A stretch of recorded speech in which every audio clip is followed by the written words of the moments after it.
Modern basketball discourse has found itself in what I'd like to term as a context drought. For as much as we love to hyperfixate on the superstar talents and the head-to-head matchups on primetime TV, the reality that basketball is a team sport with 10 players all responsible for the success or failures of their team is oftentimes ignored up until the NBA Finals, because Nuance simply doesn't sell or keep viewers glued to their screens. But ever so often in the NBA, a player is able to cut through the noise and perform so well that fans, GMs, and media alike all collectively recognize that the sad state of their careers has purely been a matter of repeated bouts of bad luck. And as it stands now, no player has had worse front office luck than Lauri Markkanen. Markkanen, who spent the better part of the 2020s as a metaphorical holy grail for teams looking to step up their production on the wings, has constantly found himself on floundering teams in nightmarish coaching scenarios that have kept him from both receiving public recognition and, most importantly, playing meaningful basketball. So in today's video, we're going to look at the career of Lauri Markkanen, the constant outside noise and front office inconsistency that's kept him from success, and discover what it looks like when tanking saves your career.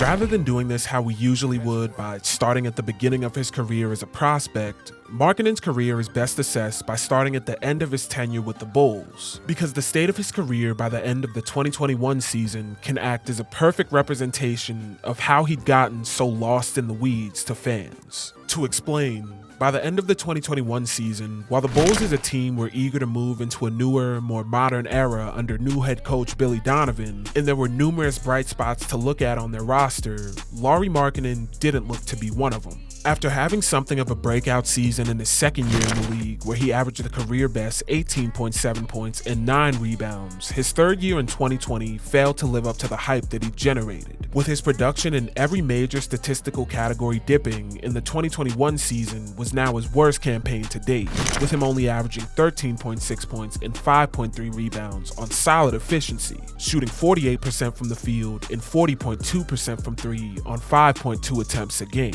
But while these numbers aren't the worst, they certainly weren't the level of production Chicago was expecting from Markkanen, especially given that 3 years earlier, he was the final piece of the trade that sent Jimmy Butler to Minnesota and brought Zach LaVine to Chicago. By this point, Markkanen's troubles with the Bulls were numerous, as he'd first had to survive the nightmare that was the Jim Boylen coaching era, and now, in what was supposed to be a revitalization of the Bulls franchise, he was the lone star whose output suffered at the hands of Billy Donovan's new offensive scheme. Through the 2021 season, Markkanen's involvement in the offense dipped massively, with him only having a 17.4% usage rate, which not only placed him in the 59th percentile of all bigs, but was the lowest mark of his entire career, and virtually unrecognizable to the role that he had in his breakout second season, where he tallied a 22.9% usage rate. And worse yet, while Markkanen's shooting efficiency from the three-point line was an overall positive, it was only made possible because of how disconnected from Donovan's offensive approach he was, with him routinely finding himself relegated to the corners as a spot-up shooter,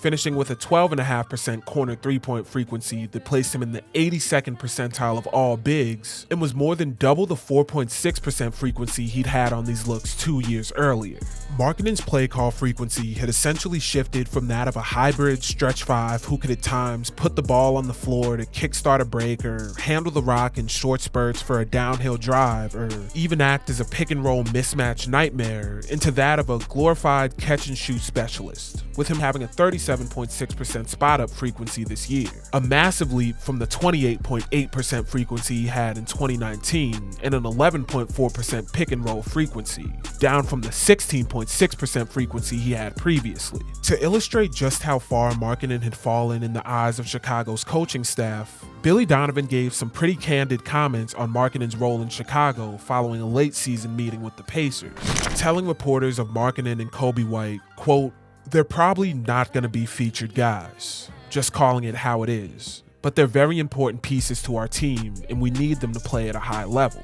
And if all of this wasn't bad enough, Chicago had bought in Nikola Vucevic at the trade deadline this year, and after just one start alongside Vooch and LaVine, Markkanen was relegated to the bench, with it all but guaranteed that the once promising unicorn Chicago had bought in to be a building block for their next era would be off the team before he even turned 25. So it came as no surprise when on August 27, 2021, Markkanen was shipped to the Cleveland Cavaliers in a sign and trade that initially looked to be a fresh start in a new city. But as we'll come to see with his short stint in Cleveland, the stigma of misuse and improper offensive development oftentimes reverberates through the league for players. And rather than a fresh start for Markkanen, his time in Cleveland was just a repeat of what went wrong in Chicago. To begin his time in Cleveland, Markkanen was entering a franchise that had its front court identity established, with Evan Mobley and Jarrett Allen running a prototypical version of the double big lineup they'd find success with years down the line. And as a result, Markkanen again found himself relegated to the perimeter as a catch-and-shoot option with limited opportunities to do anything else in the offense. Through the 61 games that he'd appear in, Markkanen would only average 14.8 points and 5.7 rebounds on 44.5% shooting from the field and 35.8% from three on 6.2 attempts a game. Numbers that again at a glance appear solid, but become far less impressive with added context. Spot-up shooting would again be the main part of his offensive diet, with him tallying a 37% frequency on spot-up shots, this time only scoring 1 point per 100 possessions and landing in the 53rd percentile of all players. Splits that were indicative of the up-and-down, streaky three-point shooting season that he'd had. But to hammer home just how stuck to the perimeter the 7-footer had become in Cleveland's system, through the year, Markkanen would take a total of 464 jump shots according to stats from Shot Creator, yet he'd only finish with 73 drives and 132 layups on the year.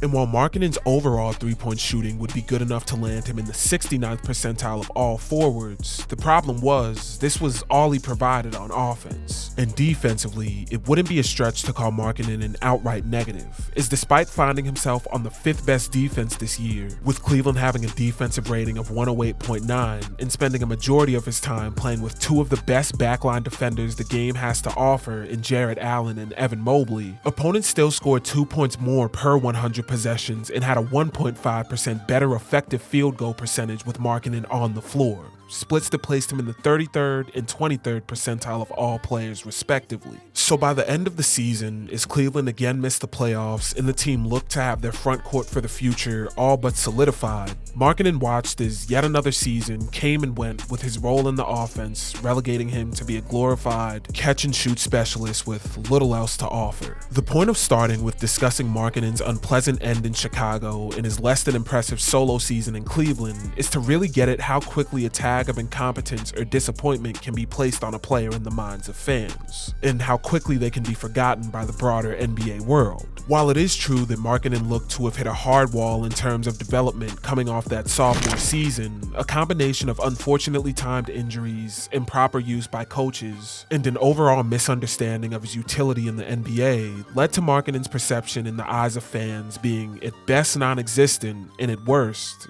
that of your typical European draft bust. So on August 22nd, when the Cavs shipped Markkanen and Sexton to the Jazz in the blockbuster deal that brought Donovan Mitchell to Cleveland, Markkanen's career looked to fizzle out as yet another victim of the NBA's long rebuilding process. However, when the season finally tipped off and Markkanen was gifted a chance to be a featured part of the offense with less expectations and more space to operate, we were treated to perhaps the best breakout season we've ever seen from a player this late into their career. Through the 66 games that he'd appear in this season, he'd average a career best 25.6 points and 8.6 rebounds on 49.9% shooting from the field and 39.1% from three on 7.7 attempts a game. All numbers that he'd not been close to since his second season in the league. Markkanen was deadly efficient this year from everywhere on the floor, not only landing in the 72nd percentile of all three-point shooters, but the 94th percentile of corner three-point shooters specifically, knocking down a perfect 50% of his 104 attempts from the corners on the season. And at the rim, where Markkanen had notoriously struggled for his size, he not only took the most shots of his career, but had his most efficient showing, knocking down 69.5% of his 328 rim field goal attempts to place him in the 72nd percentile of all forwards this season.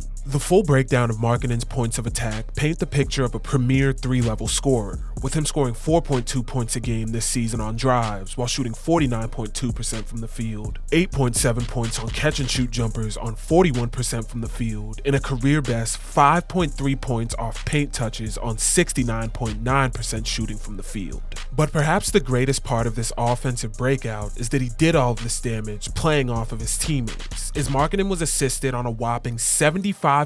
of his made shots this season, with Mike Conley, Jordan Clarkson, Kelly Olynyk, and Talen Horton-Tucker each throwing Markkanen over 50 dimes on the season. This diversity in his shot type and assisted players speaks to how versatile Markkanen could be in Utah's offense alongside their varying personnel. Is one possession he could be curling from the corner or spotting up as a jumbo-sized 2-guard knocking down a 3, or sprinting out in transition where he scored 1.26 points per 100 possessions to place him in the 76th percentile of scorers, or even as a pick-and-roll guy where he positioned himself as a legitimate top-of-the-line level lob threat and nightmare to cover for slow-footed bigs or undersized 3s that had the misfortune of having to guard him. And this is all without any mention of his defensive emergence. As just one season removed from being a legitimate liability on the perimeter for Cleveland, Markkanen flipped a switch for Utah, with opponents scoring 4.6 points less per 100 possessions and having a 2% lower effective field goal percentage with him on the floor, splits which placed him in the 87th and 81st percentile respectively.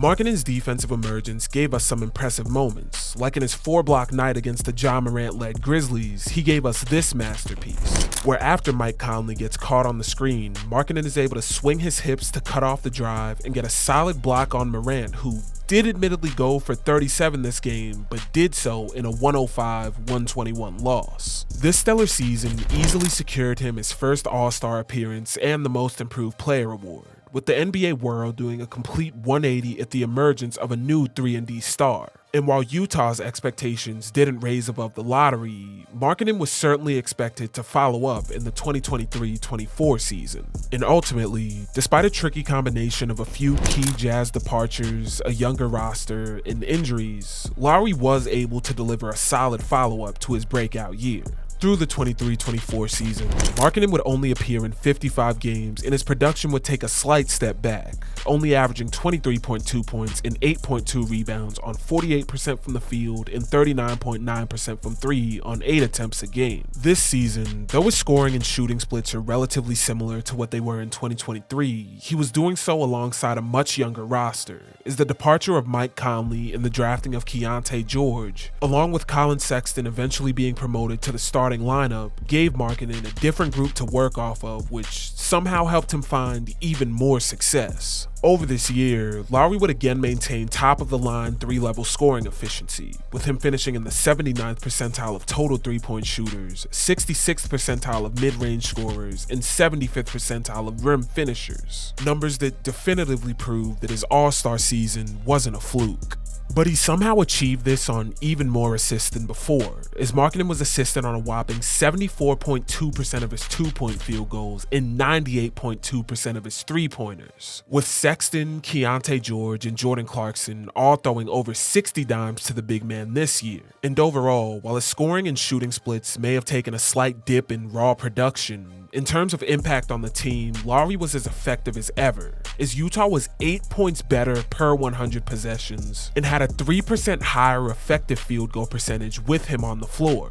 Numbers that, when paired with his still elite level defensive production, came together to give Markkanen a plus 10.9 efficiency differential, placing him in the 94th percentile of all players and representing the highest mark of his career. Overall, while the Jazz were still working through their rebuild, Markkanen's fit alongside the new young core was a promising development to Jazz brass. In fact, it was so promising that Utah went ahead and decided to give Markkanen a 5-year, $238 million extension that both locked him up for the future and seemingly stopped any plans for a contender to come and try and poach Markkanen. But unfortunately, his play in the 2024-25 season wouldn't be able to recapture the same magic, as injuries would limit Lauri to just 47 games and all of his production would take a step back, with him only averaging 19 points and 5.9 rebounds rebounds on 42.3% from the field and 34.6% from three on 8.5 attempts a game. This season would be marked by the Jazz attempting to shift Lauri's playstyle to benefit their developing core, with the offense veering away from the All-Star. And Jazz head coach Will Hardy spoke bluntly about Markkanen's fit with the new team, saying, quote, "He's had to alter a lot of things this season to help our young players get better.